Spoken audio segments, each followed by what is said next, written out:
CPM കോട്ടയായ പയ്യന്നൂരിൽ ആ പാർട്ടിയല്ലാതെ വേറെ പാർട്ടി ജയിക്കാൻ പാടില്ല. അതാണ് അവരുടെ മനസ്സിലെ നിയമം.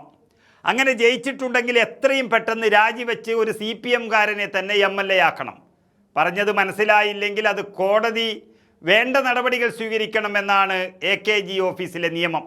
അങ്ങനെ പയ്യന്നൂരിലെ ഇപ്പോഴത്തെ MLA വി കുഞ്ഞികൃഷ്ണൻ്റെ നിയമസഭാ തെരഞ്ഞെടുപ്പ് വിജയം റദ്ദാക്കണമെന്ന ആവശ്യമാണ് അവർ എത്തി നിൽക്കുന്നത്.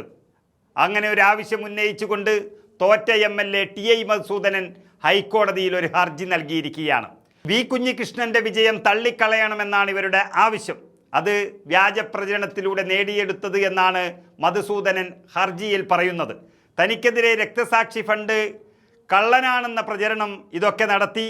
അങ്ങനെ വി കുഞ്ഞികൃഷ്ണൻ വ്യാജ പ്രചരണം നടത്തിയാണ് തന്നെ തോൽപ്പിച്ചത് എന്നാണ് ഹർജിയിൽ പറയുന്നത്.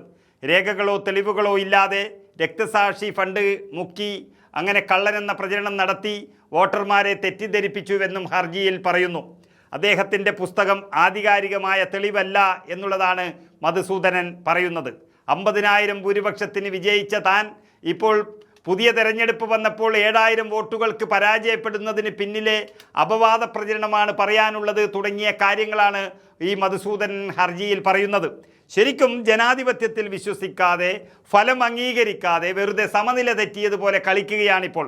സത്യം പറഞ്ഞാൽ രക്തസാക്ഷികളുടെ പേരിലുള്ള ഫണ്ട് കട്ട് തിന്നുന്നത് മാത്രമല്ല, ഒരു രക്തസാക്ഷിയെ തന്നെ സ്വയം ഉണ്ടാക്കിയാൽ പോലും പയ്യന്നൂരിൽ മറ്റൊരു പാർട്ടി വിജയിക്കില്ല എന്നൊരു തോന്നൽ ഉണ്ടായിരുന്നു ഇതുവരെ. ഇവരെ ഇങ്ങനെ കള്ളന്മാരും ക്രിമിനലും ആക്കിയതും അതുതന്നെയാണ്. എന്നാൽ ഈ ലോകം മുഴുവനുള്ള ജനങ്ങൾക്ക് വിവരം വെച്ചുവെന്നും അതിനൊപ്പം പയ്യന്നൂരിലെ ജനങ്ങൾക്കും വിവരം വെച്ചിട്ടുണ്ടെന്നും ഈ സഖാവിന് ഇതുവരെ മനസ്സിലായിട്ടില്ല. മോഷ്ടിച്ചു കൊണ്ടിരുന്നു, നേരം പുലർന്നിട്ടും മോഷ്ടിച്ചു എന്ന് പറഞ്ഞതുപോലെ അത് നാട്ടുകാർ പിടികൂടി ഇപ്പോൾ കിടന്നു മോങ്ങുകയാണ്.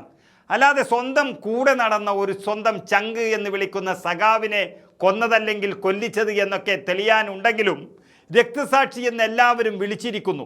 അതിൻ്റെ പേരിൽ കാശ് പിരിച്ചു പറക്കമുറ്റാത്ത ധനരാജിൻ്റെ കുഞ്ഞുങ്ങൾക്ക് കിട്ടേണ്ടുന്ന പണം, അല്ലെങ്കിൽ ആ കുടുംബത്തിന് കിട്ടേണ്ടുന്ന പണം അത് നൽകാതെ 1 കോടി രൂപയിൽ നിന്നും 45 ലക്ഷത്തോളം രൂപ തട്ടിയെടുത്തു എന്നാണ് ഇതിൽ പറയുന്നത്. അത് പറഞ്ഞവൻ പാർട്ടിക്ക് പുറത്ത്, കട്ടവൻ സ്ഥാനാർത്ഥി. ഇതാണ് അവിടെ നടന്നിരിക്കുന്നത്. അത് വേണമെങ്കിൽ പോലീസ് അന്വേഷിക്കട്ടെ, അപ്പോൾ മനസ്സിലാകും കാര്യങ്ങൾ. എന്നാൽ ഇതുവരെ മനസ്സിലാകാത്ത TI മധുസൂദനൻ ഹൈക്കോടതിയിൽ പോയി കരയുകയാണ്. ഹൈക്കോടതി രജിസ്ട്രി 8ഓളം അപാകതകൾ കണ്ടെത്തിയിട്ടുണ്ട്. ഇത് നിലനിൽക്കുമോ എന്ന കാര്യത്തിൽ വിശദമായ ഒരു വാദം കേൾക്കാനിരിക്കുകയാണ്. ഇതെല്ലാം ചില ആളുകൾക്ക് അപ്രതീക്ഷിത പരാജയം വന്നപ്പോൾ ഉണ്ടായിരിക്കുന്ന ഒരു തരം വിഭ്രാന്തിയാണ്. അത് ഹർജി തള്ളുമ്പോൾ മാറിക്കൊള്ളും. ഇതിലും അത്ഭുതപ്പെടാനൊന്നുമില്ല.